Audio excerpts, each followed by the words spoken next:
My name is Josh Cuppet, and this is the first video blog entry I'm recording for this little Odyssey I've been sent on. I've received messages from a scientist supposedly in the future, and in exchange for a winning lottery number and a sneak peek at some advanced physics, I've agreed to investigate a burglary that's about to happen on the University of Kentucky's campus. I'm putting these videos on a secure server so that this future professor person can access them 4 years from now. There, are you happy? That University of Kentucky police report you sent to me that hasn't been written yet said the displays and bookstore were burglarized. I'll get some footage of the display cases up close and then go buy a copy of any books that seem interesting. Looks like this is the place. We'll have to work on a way for me to send these videos wirelessly to the server as well, so I don't have to keep going home to get your response. I'll see you back there. I think this burglary will be just like the 2006 report you sent to me on the stolen Native American artifacts in the Southwest. Here, a piece of a meteorite found in a Native American mound near the Ohio River. These fragments have to be what will be stolen from the building. And check out what else I found. A scientific paper documenting that these Native Americans collected meteorite metals from 400 BC to 400 AD. They also acquired mica, silver, and copper by trading with other tribes throughout America. Mica is an electrical insulator. Silver and copper are both electrical conductors. All of these materials were found at the Turner Mound Group. The University of Cincinnati recreated this and other mounds in a 3D simulation called Earthworks. And lucky for us that they did, because the Turner Mound Group has been completely destroyed by a quarry. Records indicate that this group of earthworks was used to smelt copper and coat it with metals from meteorites such as iron and nickel. Mica was worked to form mysterious objects like this serpent. About 120 miles away from Turner, another serpent was built on a plateau formed by a meteor impact. Specific features of the serpent mound line up with the summer and winter solstice sunrises, the equinox sunrises, and the summer solstice sunset. You would need a remarkably accurate calendar to correctly observe the equinoxes and the solstices, which this mound's creator must have had. But Serpent Mound is even more insane than that. It's the site of several faults in the tectonic plates, the strongest magnetic activity in the state of Ohio, and it sits on top of an area of intense gravity anomalies. There's even uranium ore near the surface. You're going to have to set me up with some software updates if I'm going to be able to do anything useful while I'm there. Okay, so I got your software update. Let's try this thing out. Basically, the first thing you need to do is to go into the frequency selector and choose an electromagnetic band for the gravimetric inversion field detector to operate on. I like the A band because it overlaps with Wi-Fi and usually doesn't have a lot of interference. And then you need to choose a waveform, and I prefer the cubic waveform because it's pretty easy to analyze. And then you need the analyzer, you need the detector, and so basically what we have here is the detector is measuring the reflection of the waveform coming from the transmitter and analyzing it to see if there's a gravimetric inversion field present or not. And that was it just completed, and basically it's determined that there is no gravimetric inversion field present, it's just a perfect reflection of the cubic waveform on the A band. So it looks like it works, and I'd say I'm ready to go try it out in the field.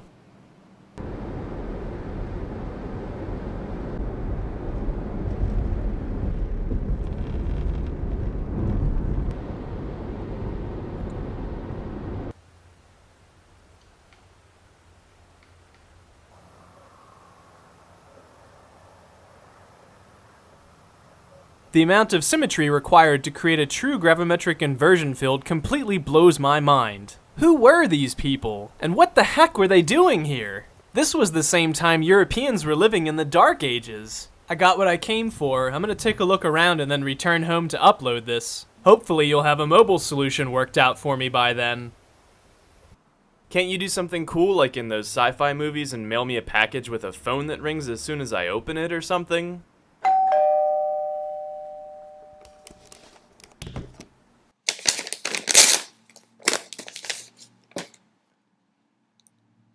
You have got to be kidding me.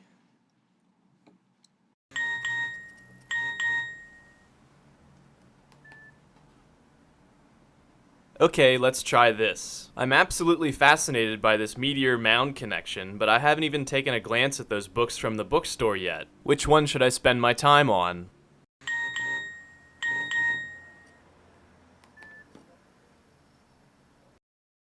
I can dig for more information related to the mounds here in Kentucky, but I'd rather look into meteorites in the Southwest. I feel like I've sat here long enough. It's time for me to get going and do something. Okay, I'm gonna check the meteor crater in Arizona first. So this is the first scientifically proven meteorite impact crater. There's evidence that Native Americans removed the metals from this site, but not much else here to see. I'm gonna head for another crater in Death Valley. Let's go.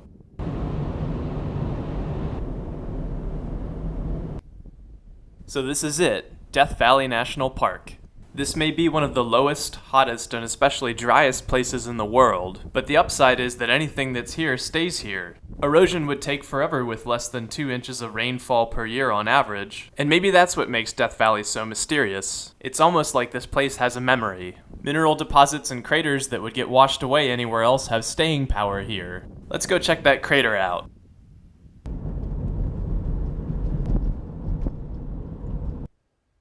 So according to the sign, this crater was actually formed by a volcanically heated steam explosion something like 2,000 years ago. While this thing may not be a meteorite crater, this isn't going to be a total waste of a trip after all. A little further down the road there's a dry lake bed called the Racetrack where rocks move by some unexplainable phenomena. Let's go have a look.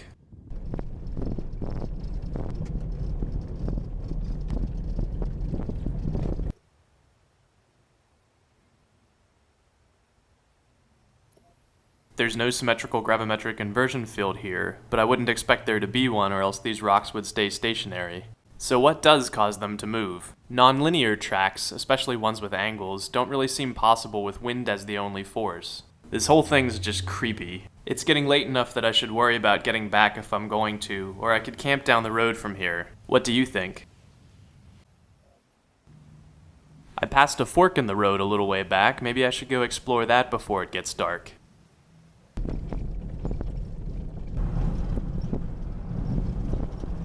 Is this a mine? A cave? I'm not really sure what I found here, but it sure does have a nice view. I read a story about people finding mummified bodies in Death Valley caves back in 1947. I wonder whatever happened to... Did you hear that? I swear I heard rocks falling or something moving.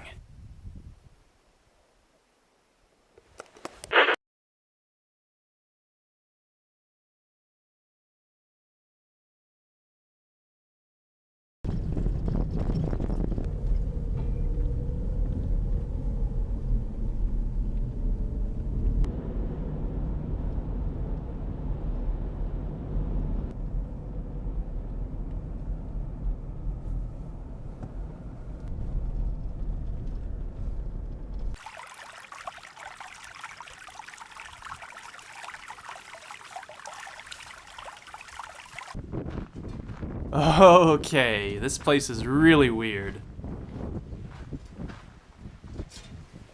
The map said this Scotty's Castle place had food, so I figured I'd stop. I was imagining a few blocks stacked together or something, not a Spanish villa. And this thing sits near a 200-gallon per minute spring that's also used to generate electricity. Crazy! Okay, so the guy who owned this place was a successful civil engineer. Do you really expect me to believe that he could have surveyed his property incorrectly like they're saying here? It took an act of Congress for him to avoid having everything seized by the government while he was alive. And the Scotty character kept saying there was a mine under the house, and yet the park keeps treating that possibility as a joke.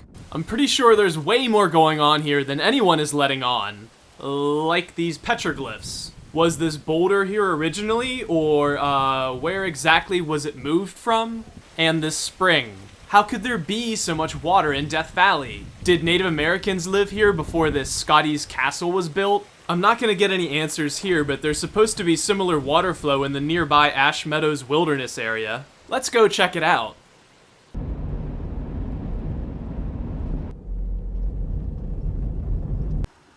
This stuff just blows my mind. Here I am in the middle of this huge desert, yet water's just pouring out of the ground. And interesting that these Anasazi Native Americans would choose to live here. With all this water around, I could see how they might consider this to be some sort of sacred spot. They had to know about the cave system near here known as Devil's Hole. Let's go have a look.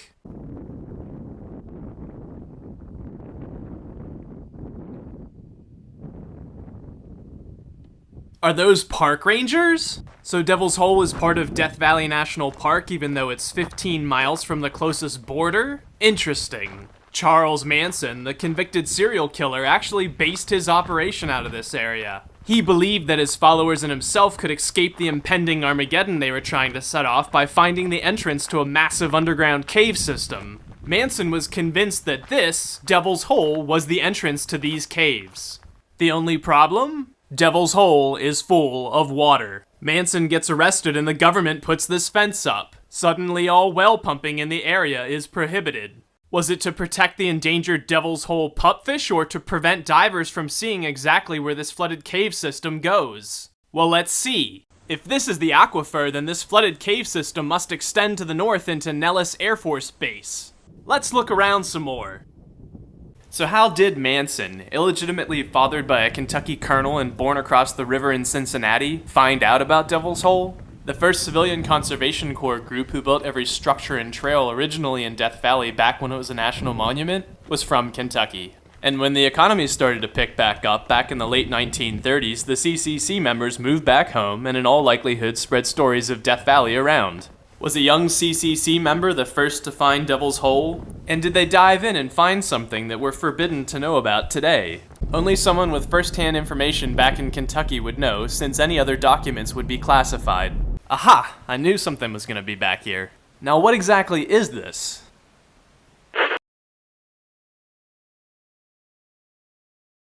Welcome to the ancient buried city, the name of this site until 1983. Since Wycliffe was operated as a commercial tourist attraction for so long, many of the original artifacts and documentation have been lost. There's really not much here worth seeing. We are just a few miles downstream from the convergence of the Mississippi and Ohio rivers, which seems a bit odd considering there's another major mound at the convergence of the Mississippi and Missouri rivers. Let's head up the river toward Cahokia.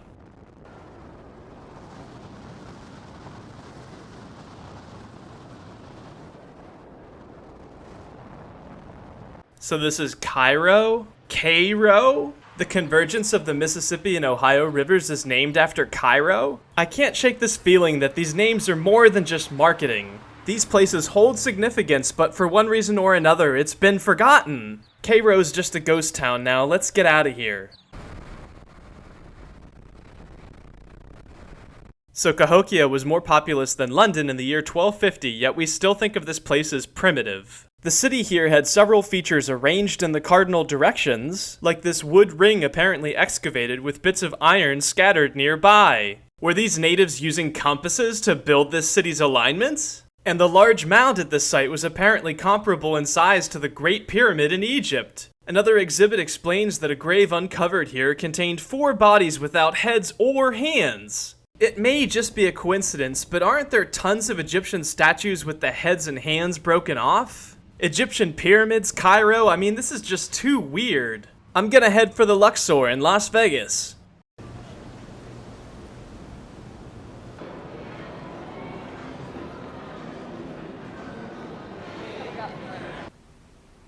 Can you believe that they closed the Egyptian exhibit? I mean, this is the Luxor for crying out loud. What else are you gonna put in here?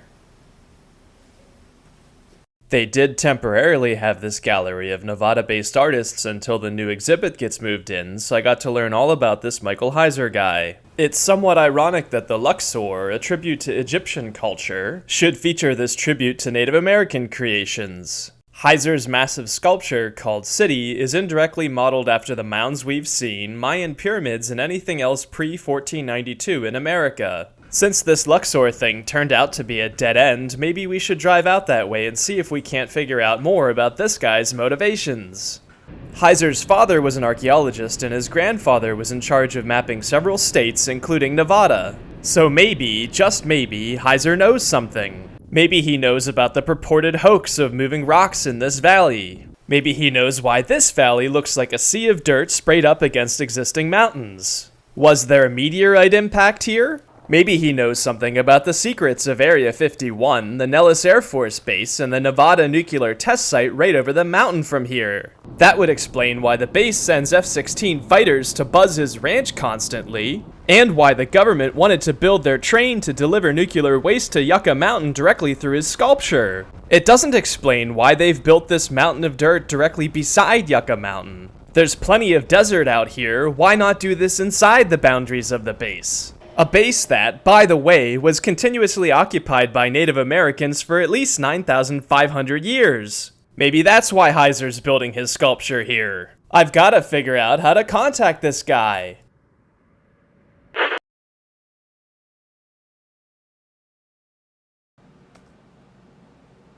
Okay, Mound.com, a government-backed nuclear research facility built adjacent to a Native American mound north of Cincinnati. They were part of the Manhattan Project in the 1940s to build the first atomic bomb. I've never heard of them, and details are pretty cryptic. After World War II, they apparently manufactured massive amounts of tritium, a radioactive isotope of hydrogen that is used in thermonuclear H-bombs and as a self-powered lighting source safe for use in watches and exit signs. The self-powered lighting thing is actually pretty cool. This tube of tritium has been glowing yellowish green for a year and a half now. And apparently this mound site also designed the first radioisotope thermoelectric generator that has been used on all US deep space probes.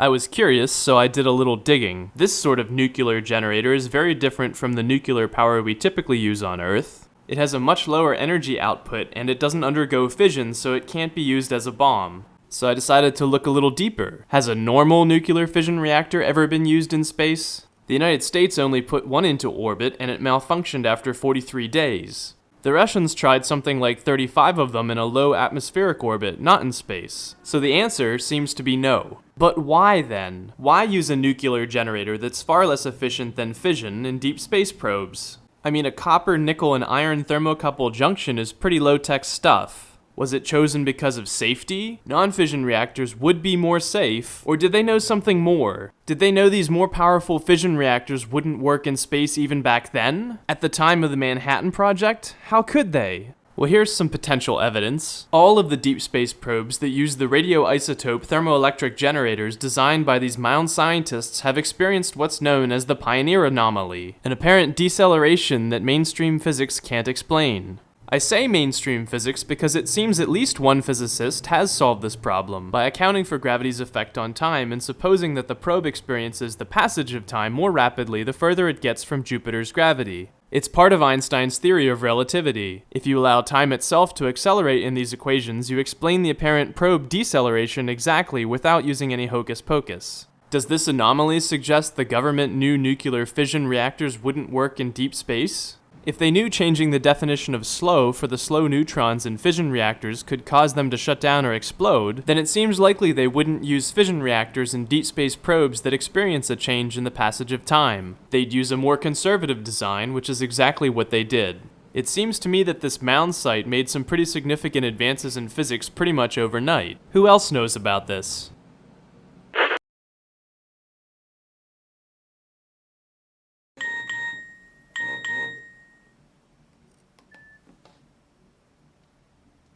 The Mummies of Mammoth Cave documents a few accidentally preserved Native American remains from around 400 BC discovered in western Kentucky. My gut's telling me that that's the one to look at more closely. I'm gonna head for the cave. Let's go!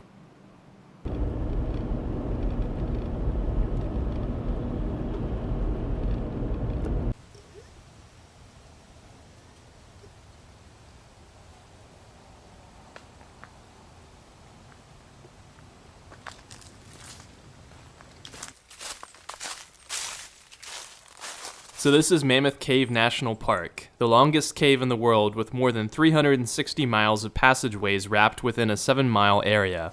The cave itself lacks any stalactites, so the tour was pretty boring. This trail, however, goes around some areas of subsidence and is roughly centered over the cave. And look at this! A gravimetric inversion field. This one is sort of weird though, it's actually leaning to the north a little bit. I should probably drive up that way and see what's having this effect.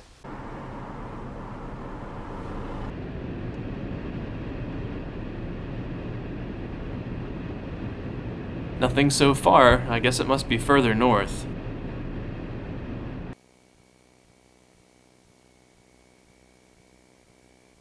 Okay, this is really weird. This is Fort Knox, where that massive vault of gold is protected. I obviously can't get any closer than this, but there's a field here too, leaning toward the south. I guess I'll try roughly halfway.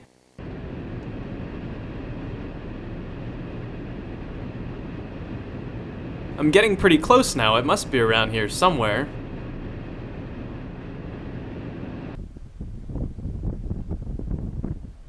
Bingo! A perfectly symmetrical gravimetric inversion field located roughly halfway between Fort Knox and Mammoth Cave. There seems to be some sort of quarry here, which I probably shouldn't be trespassing on. I've got the reading I was looking for. Better head home and try to make sense of this. Okay, so I got into my car, looked out the window, and where exactly did the sun go? So I looked at the time, and I'm pretty sure that I've lost 23 minutes. I'm gonna drive home and try to figure out what's going on with this, but I wanted to officially say that you're really freaking me out here. Okay, I'm done. I'll see you back there.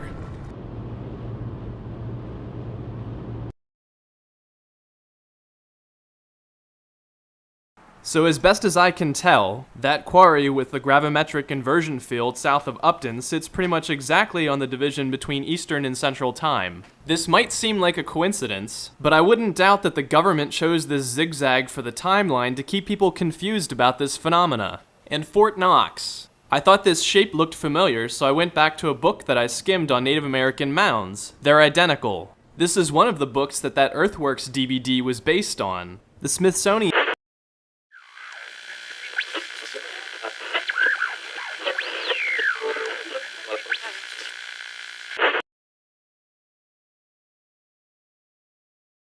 The Mummies of Mammoth Cave documents a few accidentally preserved Native American remains from around 400 BC discovered in western Kentucky. You know, I want to read more about these American mummies. When you think of mummies, you think of the Egyptians, right? It seems that the oldest known Egyptian mummy is dated to around 3300 BC, which is pretty old. Odyssey the Iceman, a well-preserved body found frozen in a glacier in Europe, is about 5,000 years old as well. But get this! There was a mummified body with reddish-brown hair that was found in the 1940s in a cave in Nevada that's 9,400 years old. That's 4,000 years older than the oldest known mummies. This has gotta be it. We're going to Nevada.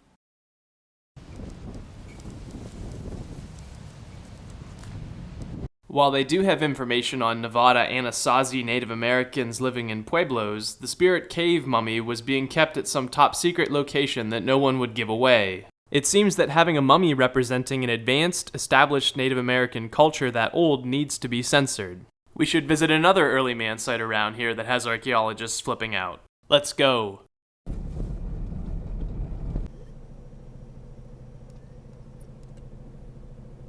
So this site is likely 200,000 years old, which completely destroys any timelines on how and where man evolved.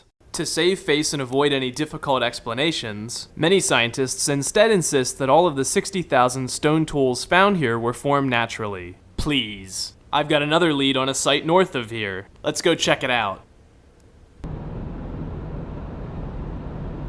So in the 1920s, there was an archaeological expedition to find more mummies in a cave near where I am now. By one account, the caves were lit by an eerie greenish-yellow light, and a fair-skinned foreign race was still living here. But get this, the government stopped any further expeditions by expanding the China Lake Naval Weapons Center and closing the area to the public. Any caves are now off limits, but I was able to get onto the base to do this petroglyph tour. Just look at this stuff. Basically, nobody knows what all this means, but to me this looks like a meteor in Saturn, and you can't deny all the bighorn sheep depicted here. But your guess is as good as mine on this thing. What the heck is this?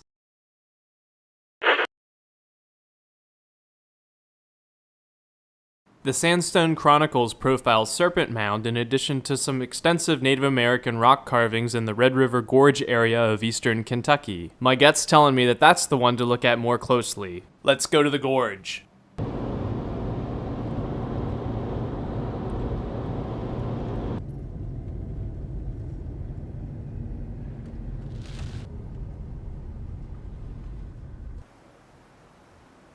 So this is Kentucky's Grand Canyon, and it's absolutely insane. The Red River Gorge is one of only 3 locations worldwide where there is documented evidence of modern agriculture in use at the tail end of the Ice Age. Native Americans would grow seedlings in these rock shelters, which would be protected from the ice and glaciers by this deep valley. It's too bad that campfires and rock climbers are destroying all the delicate evidence that's just barely preserved here.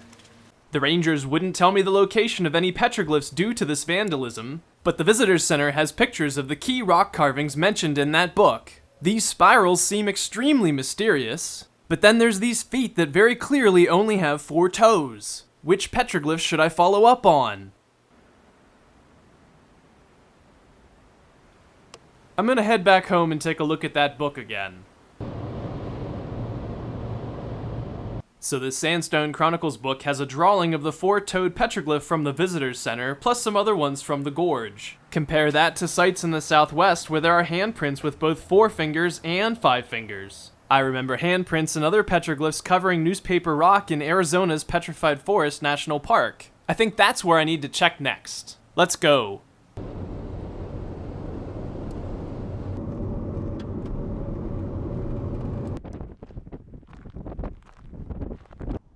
You have got to be kidding me. That's a symbol from the Boy Scouts. There's so much graffiti on this thing, there's no way to pull anything useful off of it. There's still the question of who made these rock carvings and what they all mean, however. There's a pueblo down the road from here that we should go and check out next.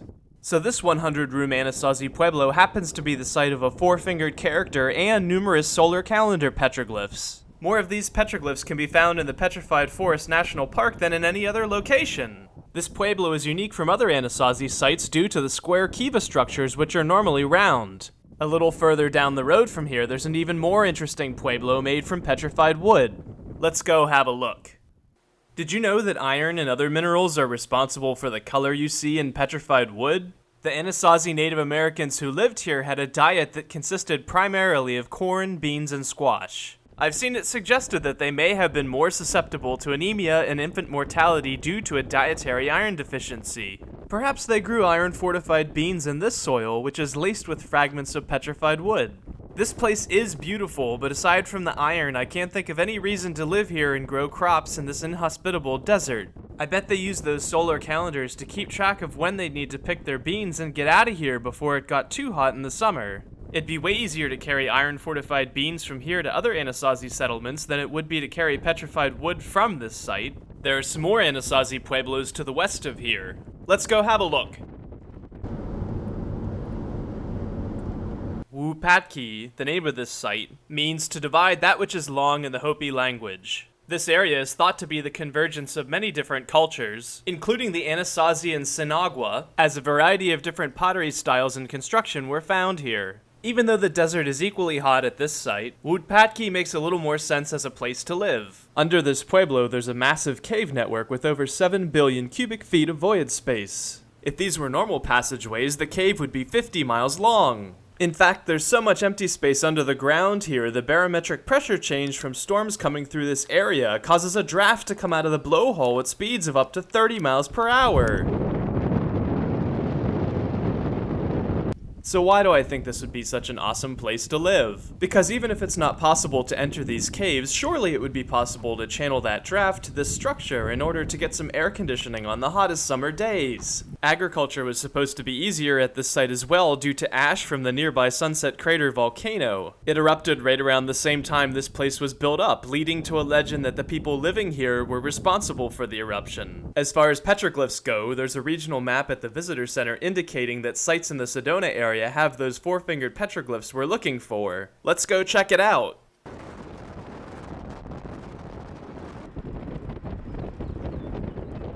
This place has a certain mysticism to it, even before you learn that New Age metaphysical tourists claim this area to be a hotbed for spiritual energy vortexes. And there must be some sort of truth to their claims because this area is off the charts. The Sinagua people were thought to be the primary culture in this area, which happens to be the largest concentration of 4-fingered petroglyphs that I'm aware of. There's a national monument with cliff dwellings just a little to the south of here. Let's go and see if we can't figure out who these people were.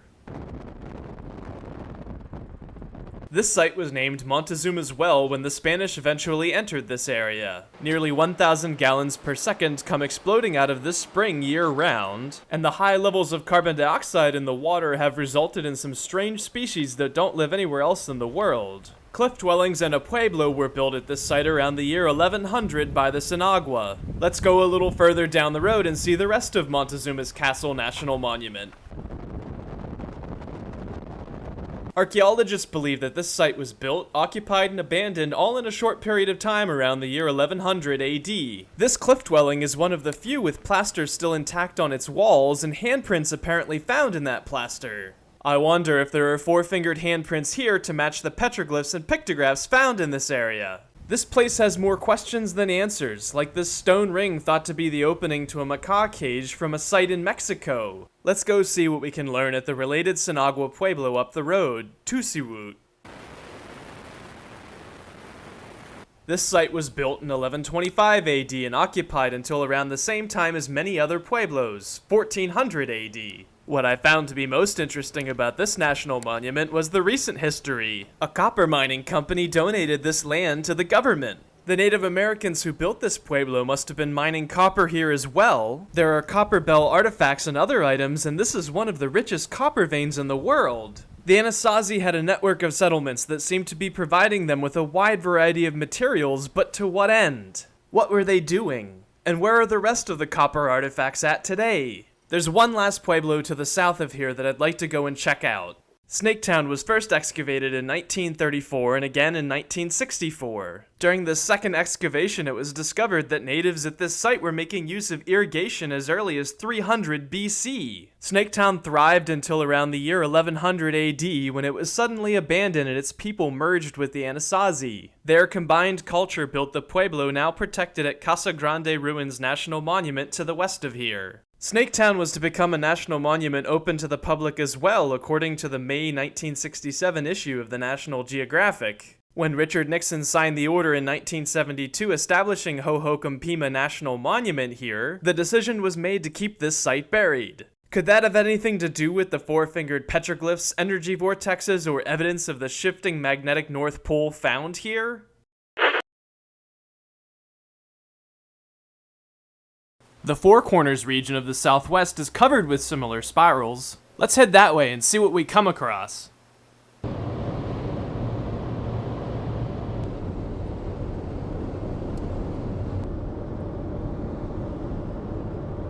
In 1536, a shipwrecked Spaniard passed through this area, returning to the south to tell stories of the lost bishops and their 7 great cities. When Coronado arrived here in 1540, the Native Americans tricked his army to head east into the Great Plains to find the riches that they sought. The army went as far as Kansas before realizing that they had been duped. The Spaniards did eventually come here, and Pecos National Historical Park records the convergence of these cultures. It's more interesting at the Pueblo sites where the Spaniard influence is minimal. Let's go.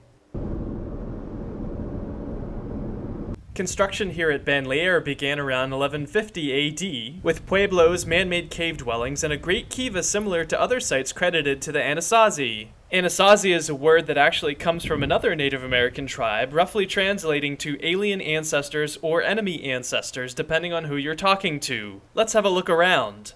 So this is a standard-sized kiva, a round structure partially buried in the ground with the entrance in the roof. Most archaeologists think they were built for religious purposes due to the ceremonial use of great kiva by modern Native Americans. But recently, a researcher named Richard Fisher proposed that this fire pit would completely fill this chamber with deadly levels of carbon monoxide. Combine that with this cooling root cellar style design, and I think I agree that kivas would be the perfect place to store a stockpile of beans and corn. Stick a little food here in this depression known as the sipapu, and any vermin in here would asphyxiate without tainting the rest of the stockpile. This kiva silo storage system was likely essential for outlasting droughts and taking full advantage of very wet years. It's absolutely genius. The only way to get up to this particular spot is by rock climbing or using a rope. I'd guess that they kept food and seeds up here just in case they faced an invasion. There's another defensive Anasazi site at Mesa Verde National Park. Let's go and have a look.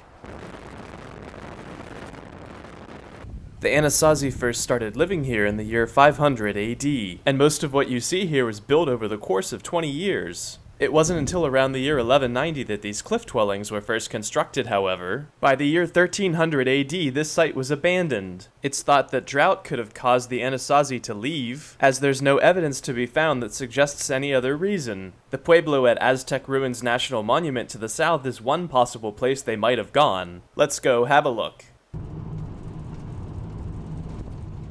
Like Banlier, this Anasazi site has a year-round source of stream water, pueblos, and a great kiva. The great kiva here was reconstructed by archaeologists to resemble how they think it was originally built. This is an amazingly impressive engineering feat for a supposedly primitive people. The most interesting discovery were these 330-pound stone discs carried from over 70 miles away to place beneath these columns. They remind me of the blue stones at Stonehenge, thought to originate some 160 miles from where they were eventually placed. Aztec has another unusual stone circle. This tri-walled kiva was found buried inside of a mound. Both of these kivas are aligned with an unmoving bright star in the Big Dipper constellation. Similar structures and alignments can be found down the road from here at Chaco Canyon. Let's go check it out.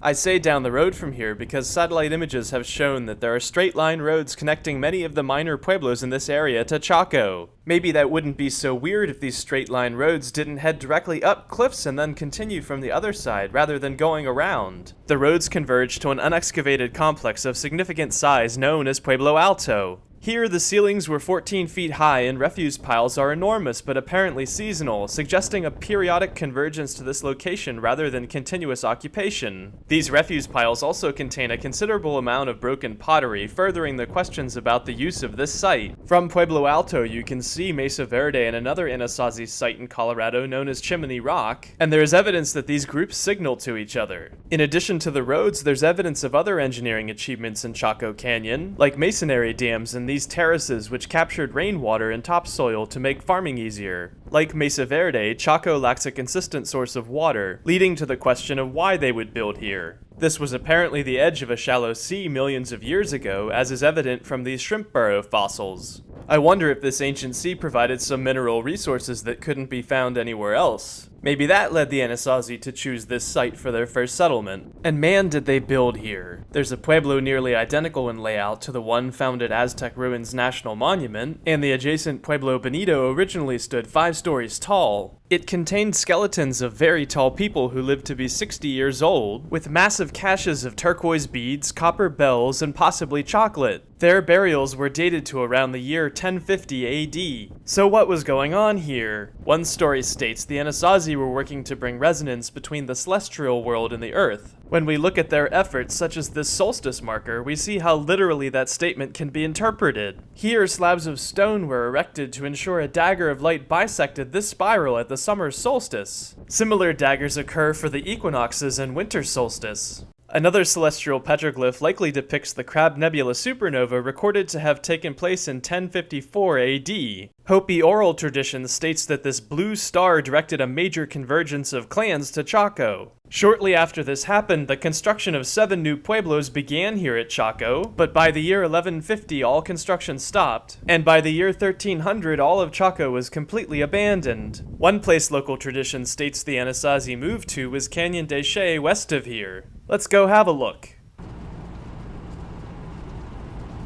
This site resides in the land of the Navajo, and special permission must be received to enter any of these canyons. There's a belief by some that the pueblos here are still populated by those who built them. So who did build them? I found the 16th annual report of the Bureau of Ethnology to the Secretary of the Smithsonian Institution from 1897. In this volume, it is asserted that monks lived in the dwellings of this canyon. Monks, bishops, this can't be a coincidence. The author refused to elaborate, but instead referred to another researcher, Dr. Washington Matthews. Dr. Matthews spent a good portion of his life learning the Navajo mythology and was later taken in by UC Berkeley to publish all that he knew. He asserted that the people who lived here were blonde and red-haired, fair-skinned, geniuses, or perhaps gods, depending on how the words are translated. Wow! Come with me to another point in this canyon to hear the rest of the Navajo's mythology.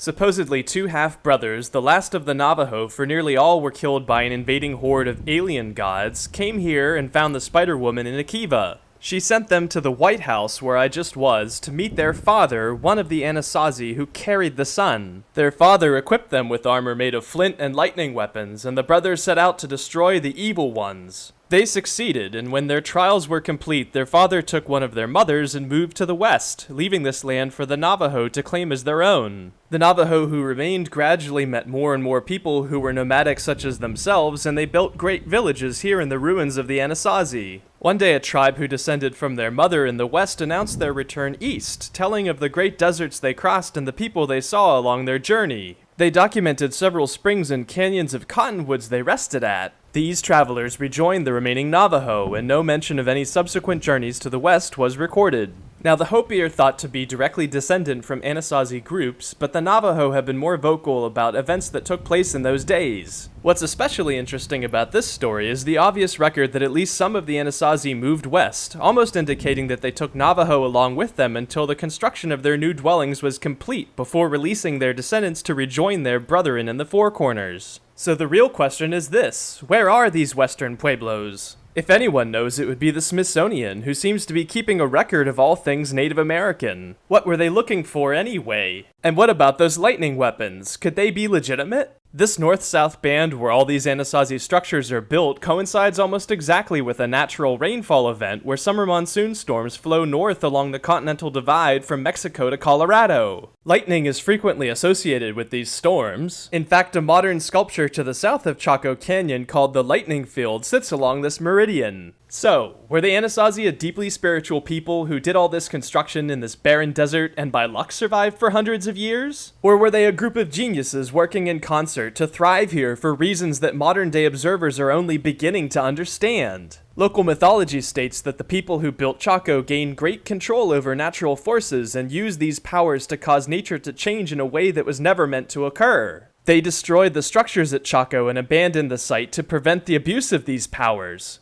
But what could they have found? And where exactly did they go?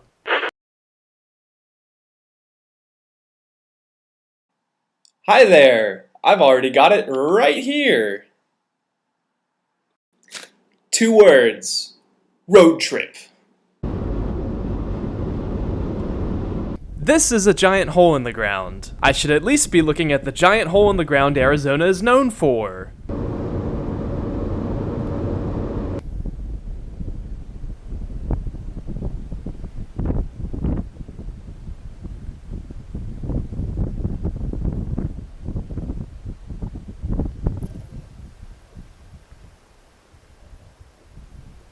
You know, I really need to get out and see more of the world. I could live at the beach for a few months with that lottery money.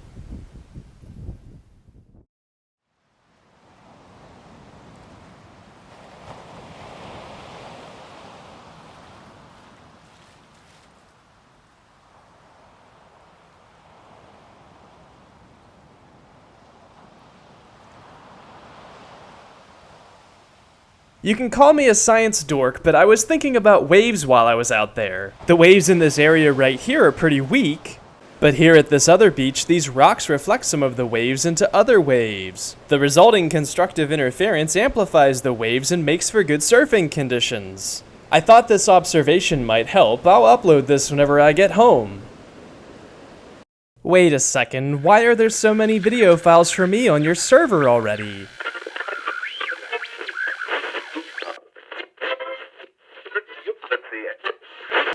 I don't know if this is getting through or not, but I wanted to try to let you know that I think I have it all figured out. The mummies, the meteors, the mounds, the rock carvings, they're all clues leading up to a history that's more ancient than the Odyssey itself. Don't give up.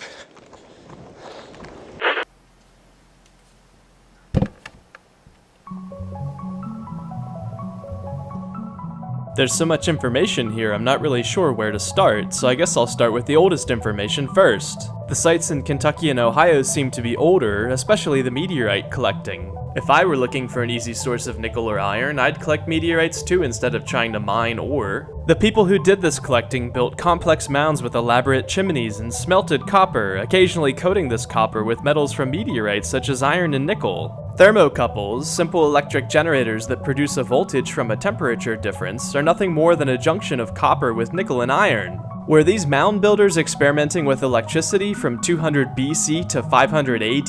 The Native Americans known as the Hopewell more or less disappeared from Ohio and Kentucky around 500 AD, burying their structures in earth and breaking many of the artifacts they did leave behind. 1,600 miles away in New Mexico, the Anasazi first started to appear in the year 500 AD. From 700 AD to around 1300 AD, there was a rapid increase in the Anasazi's population, most likely driven by migration and not solely births. The Anasazi first built mounds in New Mexico, but soon began construction of pueblo buildings. Grain storage using ingenious chimney structures and kivas to concentrate carbon monoxide was similar to chimneys in Ohio smelting mounds. What other similarities are there between these two peoples? Could they be one and the same? The strongest evidence linking these two cultures together are alignments with the lunar standstill observed to take place every 18 years or so. At several mound sites in Ohio, and Anasazi sites such as Chimney Rock, there are definitive features where the moon would appear to rise, stay stationary for several minutes, and then set. At Chimney Rock, an entire pueblo was constructed in 1076 and expanded in 1093 with the sole purpose of observing this standstill. The only other places in the world where such observation points are documented are in Ireland and Britain. I personally feel like that's a pretty clear indication these mound builders from Ohio and the Anasazi were one and the same. This rock terrace farming is another similarity between these two peoples. In eastern Kentucky, there are many sites attributed to the mound builders with rock terraces on hillsides. Trees may have grown up between now and then, but I'm convinced these rock alignments were used to capture topsoil and rainwater for farming in Kentucky just like they were in Anasazi sites in New Mexico. The Serpent Mound and many other sites built by the Hopewell provide another link between these two peoples. The Anasazi also incorporated alignments with the solstices and equinoxes into their constructions. And just why were these alignments so significant? At Pueblo Alto and Chaco Canyon, roads extend in all directions following straight lines. Occasionally, these straight line roads climb directly up or down cliffs only to continue from the other side. Well, where do we do this? We know these people had metals, and what's beyond interesting is a phenomena that few people know about today. By placing a rod of copper in the ground at one end of the road and a rod of iron in the ground at the other end, then running a wire between the two, it is possible to generate electricity.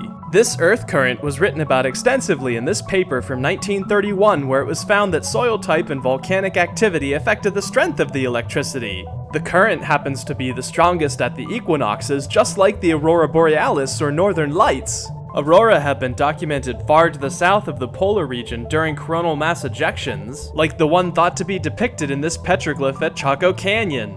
And if the sun dagger was as complex as this ancient Greek device, the Antikythera mechanism, then these spirals could have been more than just a predictor for the solstices and equinoxes. They could have predicted sunspot cycles and coronal mass ejections as well. During sunspot activity with coronal mass ejections, the earth current is as much as 100 times stronger than normal. If you knew when to expect a coronal mass ejection, you could run your power lines out along your straight line roads and recover the electricity. But what evidence is there that any sort of electrical experiments may have taken place here? That shifting magnetic pole data from around the same time is very suspicious, but perhaps more telling are the numerous supposed shrimp burrows found at Chaco. Why do they all appear rusted like this? Was the iron magnetically pulled to the surface to be used for beam fortification the same way petrified wood was used? Research into electricity would go a long way toward explaining why the Anasazi would live at Chaco and then build Woodpatki. The frequent lightning in this region would have made this corridor useful, but the volcanic activity at Sunset Crater would have enabled more regular earth current experiments.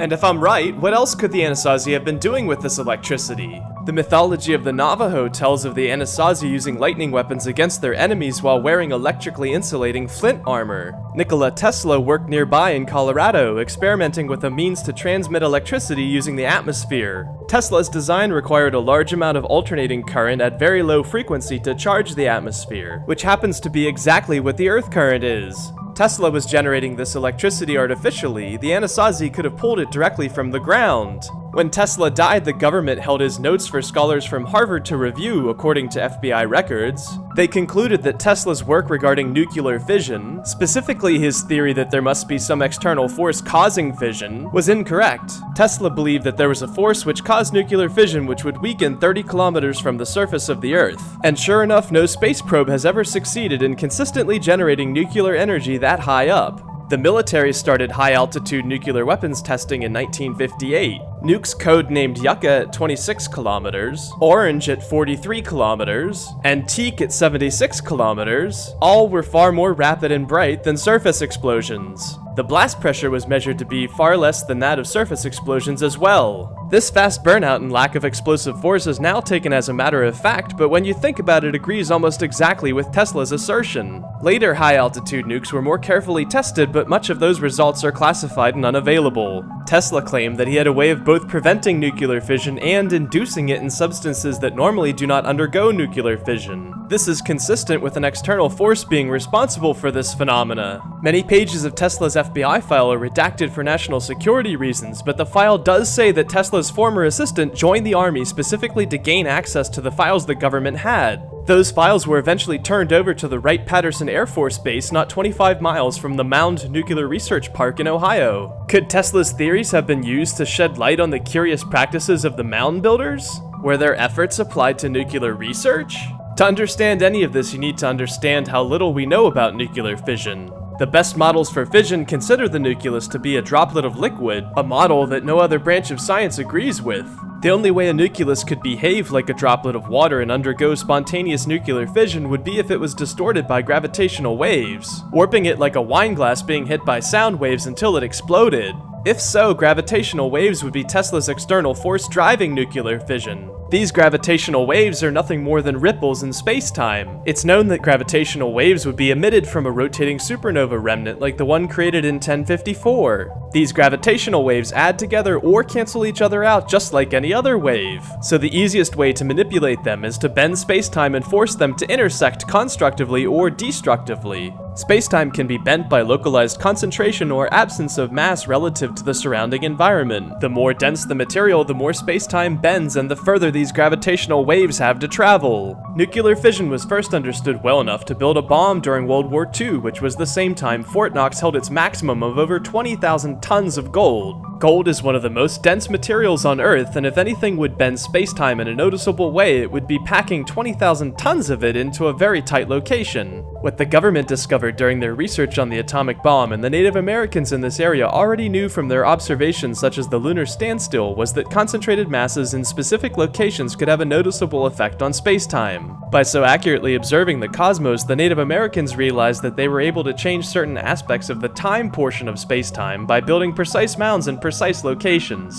But if I'm right, then why wouldn't these mounds continue to do so now, 1,000 years later? The fact that the Earth wobbles as it orbits the Sun means it would take more than 25,000 years for the alignments to be in the exact same position again, but the Crab Nebula supernova and the resulting gravitational waves would have immediately ruined any gravitational balances that had been struck. And in case this sounds too far-fetched to believe, consider this. The Hopi state they were rescued from a great flood by the Ant people who gave them corn and taught them to be civilized. I suspect the Ant people were the Ohio mound builders who became the Anasazi. Perhaps they got the idea to build mounds and cooperate together from the observation of ants. Perhaps they first built mounds of earth near rivers to escape floodwaters, hiding caches of tools to rebuild quickly when their possessions were swept away. But think about the ants. Ants that are never in the mound live only for a matter of weeks. Ants that work in and out of the mound live for 1 to 3 years. And the ant queen, who never leaves her perfect spot inside the mound, lives for 30 years.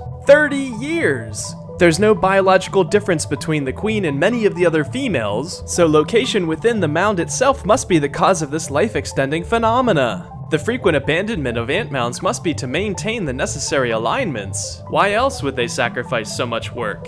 The pyramids in Egypt, where it's thought that the pharaohs were buried? What if they lived their lives inside those pyramids? The slowing of time would extend their lives by a factor of 10, just like the Ant Queen, and those serving the pharaoh would see the benefit of a longer life as well. Building the pyramids and mounds could have been voluntary if those working together knew they were building the fountain of youth.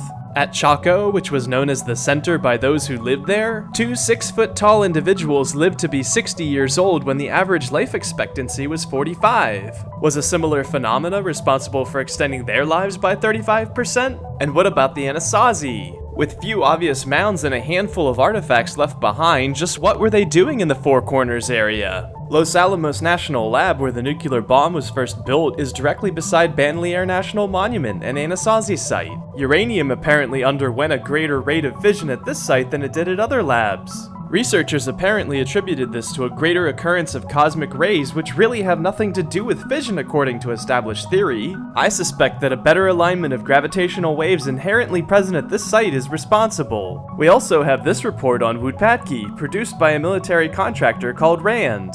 RAND was originally established to provide scientific consultation to the Air Force, and they were responsible for estimating the size of the cave system under Wootpatki. This public release version of the report contradicts itself and seems to mask the intention of the original report, but they do state that they were using particles that fluoresce in the presence of radiation or electrical charge to chart the caves. Such fluorescent particles were found in an area miles wide, indicating either a massive interconnected cave network, the presence of radioactive substances such as tritium at this site, or both. Tritium, as you may recall, is an isotope of hydrogen produced by nuclear reactions that glows greenish yellow and may explain stories of lit caves on what is now the China Lake Navy base. Did RAND know what they were looking for already when they came to Wootpatki because they had seen it before at Anasazi sites on Air Force bases? Was the 6 billion cubic foot void space beneath Wootpatki the result of a nuclear explosion? There is a large amount of uranium ore in the ground near the Grand Canyon. Were the Crab Nebula's gravitational waves responsible for causing it to detonate? Could such a nuclear explosion have caused the eruption of the Sunset Crater volcano? Was the Anasazi's curiosity about this event the reason the Hopi said those living at Wootpatki caused the volcano to erupt by living a life out of balance? It's interesting to note that RAND was also measuring gravity in the vicinity of Wootpatki, finding an area of significantly decreased gravity even though they claim they found no evidence of large cave chambers. The varied collection of artifacts at Wootpatki seem to indicate that the Sinagua were Anasazi who split off from the main group, leaving pottery art behind to focus on copper mining at Tusiwoot, to divide that which is long, a reference to the split lineage of the Anasazi and the Sinagua. Those that left must have been of a scientific mindset, because Sinagua sites continue to have solstice and equinox alignments, while the rest of the natives in the southwest stopped using such alignments and eventually forgot they even existed. For the sake of simplicity, I'm going to keep thinking of these scientifically minded Native Americans as the Anasazi. They couldn't have survived, let alone thrived in these deserts without their science, especially at riverless sites like Chaco and Wootpatki. So, there's suggestive evidence at Wootpatki and Bandelier of possible gravitational manipulation even without the presence of mounds. There's tritium in a massive underground crack which could both be the result of nuclear explosions, and there's evidence of an effort to harness the earth current, yet there's not enough copper left behind. Since the Anasazi voluntarily abandoned these sites, it would be logical to assume that any such supplies would have been carried with them to new settlements. But where? Navajo tradition states that some of the Anasazi went west to build a great new city, yet there aren't any archaeological sites. Or are there? I've apparently seen mentions of the Anasazi in southern Nevada and near Devil's Hole, and there are numerous petroglyph sites across the region with telltale Anasazi crosses, including the China Lake Navy base. I wonder if there are any similar sites at the Nellis Air Force Base. Nellis is assumed to be the one place in America that astronauts were banned from photographing in these redacted NASA memos. Today we have Google's satellite images, and there are some crazy things to be found in this desert, but we still don't really know what was there before the military unless we look back to a time before these restrictions existed. Remember that artist working nearby building mounds and pyramids? His grandfather charted this area, making maps like this one back in 1906. From this map, we can definitively see the areas where the Native Americans were. Notice the pictured rocks they left behind here and in Death Valley. The pictured rock areas in Death Valley match known petroglyph sites, and these canyons in Nellis seem perfectly suited to their building styles. They lie due west of Mesa Verde, just as Devil's Hole and the petroglyph site on the China Lake base lie due west of Chaco. So, focusing on these areas of known Native American occupation in the Nellis Air Force Base, what can we find from satellite images? A whole bunch of crazy stuff, including this pyramid and some strange mounds like those from Ohio. I have no idea what all this stuff is, but I have a guess.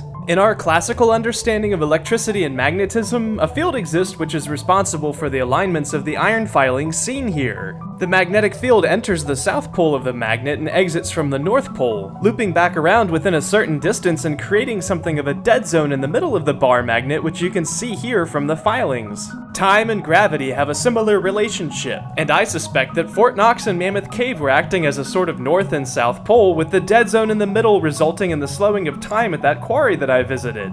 I suspect that this phenomena induced spontaneous nuclear fission in otherwise inert elements just as Tesla predicted. The quarry there today must have been established to quietly remove any radioactive materials that were generated. Documented mound sites in Ohio are being quarried away as well, likely for the same reason. Back at Nellis Air Force Base, we have evidence not of the North and South Pole, but of the gravity field lines, with moving rocks documented on both the east and west sides of the base. The mounds and structures clearly evident here must form the poles necessary to generate these fields. And I suspect the temporal dead zone and slowing of time at Nellis is even stronger. But let's think about this. Why didn't the 25,000-year Earth wobble cycle that disrupted the other mounds and pyramids affect this site as well? Because of the Hoover Dam. The massive amount of water present at the Hoover Dam depresses the Earth's crust, maintaining the alignments necessary for this phenomena. The government probably discovered the purpose of the Anasazi ruins at Nellis by accident after the Hoover Dam was finished in 1935. Tesla's FBI file has many letters written from this time. People believed that Tesla's work could be responsible for disappearing airplanes. They were very close if I'm right about the similarities between Tesla and the Anasazi. Those planes fell out of time as they crossed one of these temporal dead zones.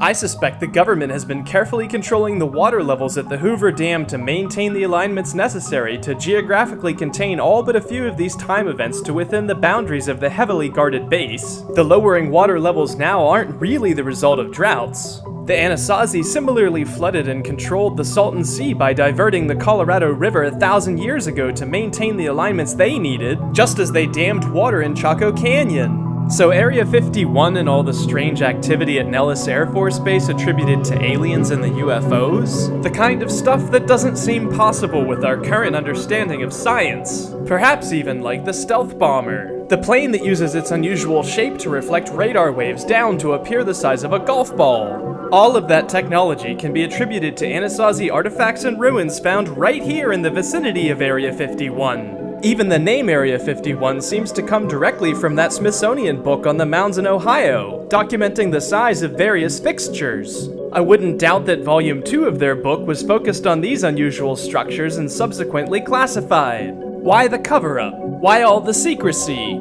Is it because they assumed it would be obvious to us with just the few facts that we have today? Were aerial photographs of Area 51 banned because we could easily deduce that Native Americans carved the geoglyphs, patterns in the earth visible from the air, just as they had in the surrounding area? Why wouldn't the military let archaeologists know about the Anasazi sites located here? Would it have been too obvious that numerous craters existed in this area before the United States even began nuclear testing here?